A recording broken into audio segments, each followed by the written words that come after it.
जमलेल्या माझ्या तमाम जागरूक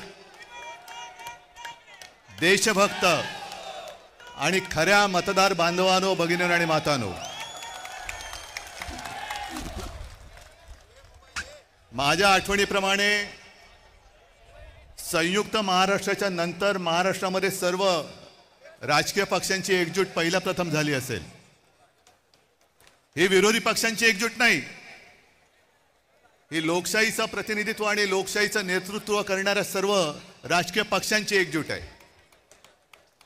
आणि मतचोरी करणाऱ्यांना सांगतो की आज नुसती ठिणगी बघताय, या ठिणगीचा वणवा कधी होऊ शकेल एवढं लक्षात ठेवा. तुमच्या बुडाला आग लावण्याची ताकद या ठिणगीमध्ये आहे.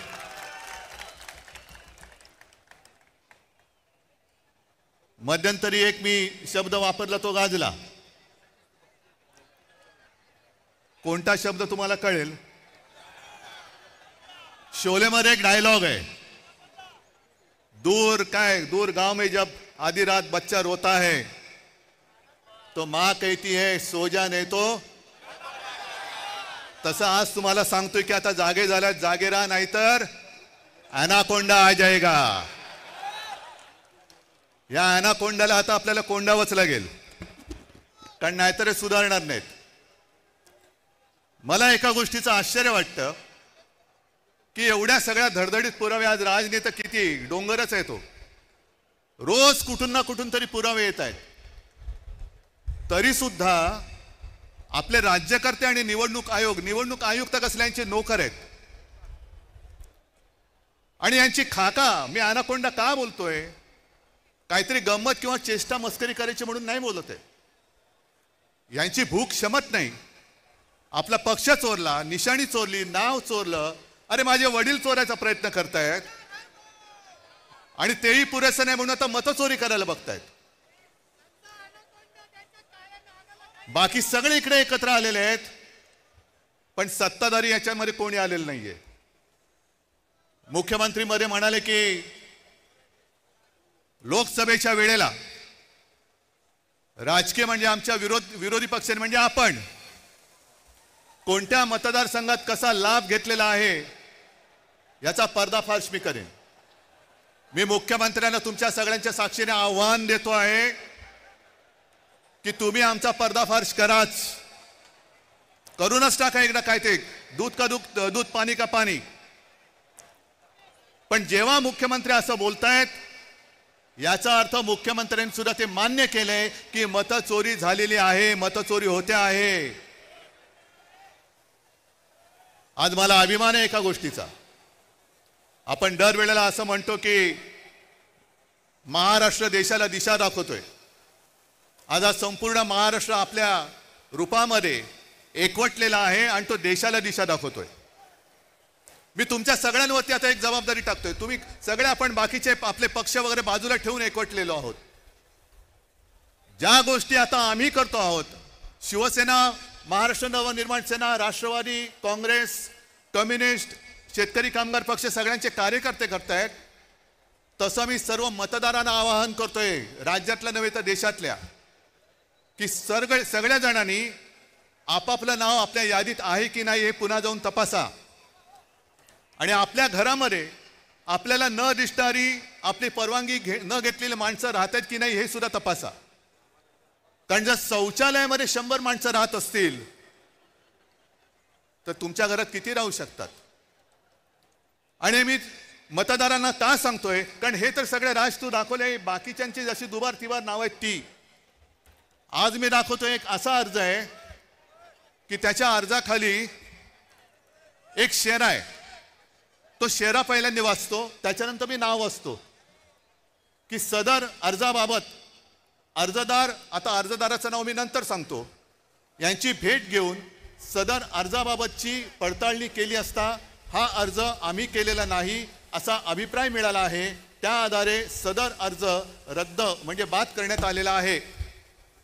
आणि हा अर्ज ज्याने अर्ज केलेलाच नाही, आपल्या नावाने ज्याने अर्ज तिकडे कोणी केला हे माहितीच नाही, त्या अर्जदाराने केलाय.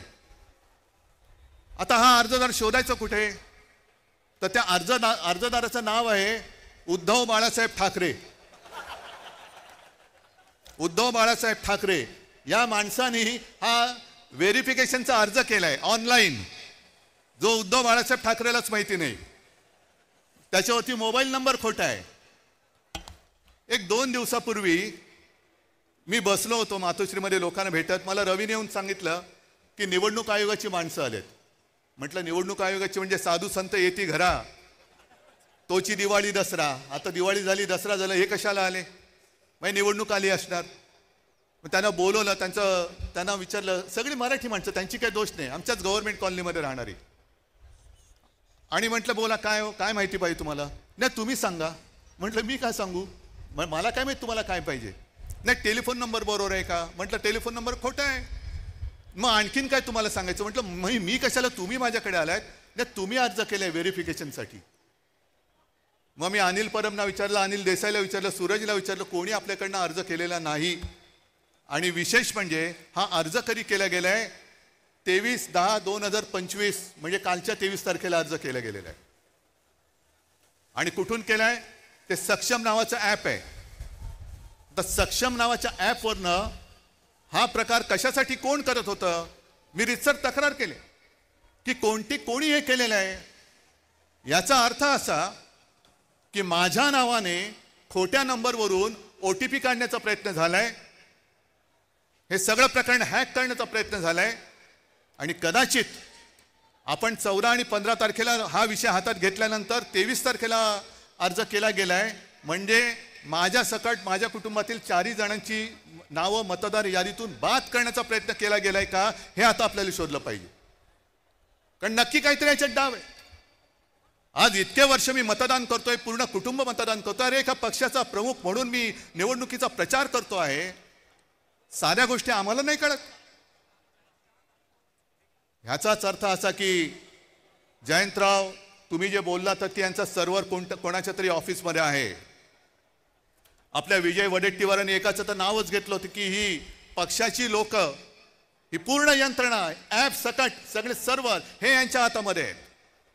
कोणाची नावं टाकायची, कोणाची नावं काढायची, कोणी किती वेळा मतदान करायचं. आमचं म्हणणं असं अजिबात नाही की आम्ही निवडणुका होऊच देणार नाही. आम्हाला निवडणुका पाहिजेत. आम्ही सुद्धा यांना एकदा लोकशाहीच्या मार्गाने ठोकायला आसुसलेले आहोतच. पण सदोष आणि चोरी करून तुम्ही जर का आधीच निकाल ठरवून निवडणुका घेणार असाल तर मग जनतेने ठरवायचे की निवडणुका होऊ द्यायचे की नाही. आम्ही नेतृत्व करतो. कोणासाठी करतो? जनतेसाठी करतो आहोत. आमच्यातले सगळे पक्षभेद मतभेद बाजूला ठेवून आम्ही या देशातली लोकशाही जिवंत ठेवण्यासाठी एकत्र आलेलो आहोत. हे केवळ मला काहीतरी व्हायचंय, यांना काहीतरी व्हायचंय एवढ्यासाठी नाही, तर या देशामध्ये आपल्या डोळ्यात देखत लोकशाहीचा खून होतो आहे. आणि खून करणारे आपल्या समोर दिमाखात त्या खुर्चीवर बसलेत आणि त्याच्या चरणी घालीन लोटांगण आम्हाला आमच्या आई वडिलांनी शिकवलेलं नाही. एवढी लाचारी करणारी अवलाद या महाराष्ट्राने कधी बघितलेलं नाहीये. आणि म्हणूनच हे जे काय चाललेलं आहे, हे नुसतं आम्ही येतोय, राज काहीतरी करतोय, मी काहीतरी करतोय, पवार साहेबांची राष्ट्रवादी आणि त्यांचे सगळे नेते करतायत, शेका पक्ष करते, काँग्रेस करते, एवढ्या पुरतं नाहीये. आजपासून तुम्ही सगळ्यांनी आणि प्रत्येक राज्यातल्या प्रत्येक नागरिकांनी ही जबाबदारी घेतली पाहिजे की मत चोर जिकडे दिसेल तिथल्या तिथे त्याला फटकावला पाहिजेच. लोकशाही मार्गाने फटकवा. आता लोकशाहीचा मार्ग तुम्हाला माहिती आहे. आम्हाला कायदा हातात घ्यायचा नाहीये, पण कायद्याचा खोटा दांडुका जर आमच्या डोक्यात मारणार असाल तर त्या दांडुक्याचं सुद्धा काय करायचं हा सुद्धा निर्णय घ्यायला ही महाराष्ट्रातली जनता सक्षम आहे. परत एकदा सांगतो, आज ही सगळी एकजूट झालेली आहे. ॲनाकोंडा तर बसलेलाच आहे. मी मागे सुद्धा तुम्हाला आवाहन केलेलं आहे की जसजशी निवडणूक येईल तसतशी यांची दडपशाही सुरू होईल. आम्ही प्रामाणिकपणाने कायदेशीर मार्ग अवलंबतो आहोतच. येत्या काही दिवसात हे सगळे पुरावे घेऊन आपण न्यायालयात जाणार आहोत. बघू न्यायालयामध्ये तरी आपल्याला न्याय मिळतो की नाही याची सुद्धा परीक्षा होईल. निवडणूक आयोग तर तिकडे लाचार झालेलाच आहे. शिवसेनेची केस तिकडे सर्वोच्च न्यायालयात 3-4 वर्ष सुरूच आहे. पण आता मात्र आम्हाला न्याय पाहिजे. सगळे साक्षी पुरावे दिल्यानंतर आम्हाला आता न्याय मिळाला पाहिजे. आणि जर का त्या न्यायालयात न्याय मिळेल अशी आमची खात्री आहेच, पण नंतर जनतेचं न्यायालय या सगळ्या मतचोरांचं काय करायचं याचा निर्णय घ्यायला हे सक्षम आहे. तुमच्या मनगटामध्ये ताकद आहे का नुसतं आम्ही दोघं भाऊ बनून एकत्र आलोय म्हणून आता आपलं काम झालं? आम्ही एकत्र आलोय ते तुमच्यासाठी आलेलो आहोत.